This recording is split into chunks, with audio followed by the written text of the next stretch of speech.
আমার মডেলদের সাথে এই চেয়ারে অনেক কথা হয় এবং অনেকগুলো বিষয় আসে।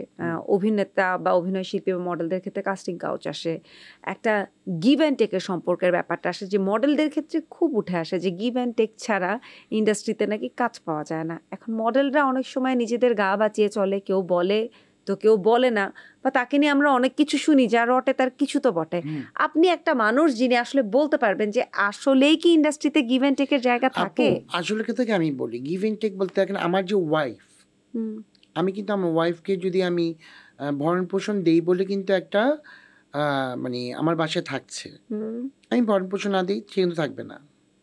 এখন আপনি একটা আপনার বয়ফ্রেন্ড আছে, সে আপনাকে একটা ঘড়ি গিফট করলো বা একটা ডায়মন্ডের রিং গিফট করলো, আপনার বয়ফ্রেন্ডের সাথে কিছু হতেই পারে, ওটা কিন্তু গিভ অ্যান্ড টেক বলে না, এটা ভালোবাসা থেকে আসে।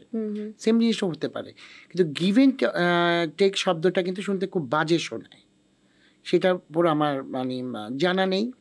আর যদি কেউ গিভ অ্যান্ড টেক করে থাকে তাহলে বলবে সেটা তাদের পার্সোনাল ব্যাপার, আমি এই ব্যাপারে কোনো কিছু জানি না, কারণ আমি ওই দিকে ঘামাই না। কে কী করছে আমার কাজ সেই বাসে চলে যাই, বাসে চলে যাই। আমাকে কোনো পার্টিতে দেখবেন না, কোনো মানে 10টা প্রোগ্রাম হলে আমি 4টা প্রোগ্রামে 3টা প্রোগ্রামে অ্যাটেন্ড করি, এরকম।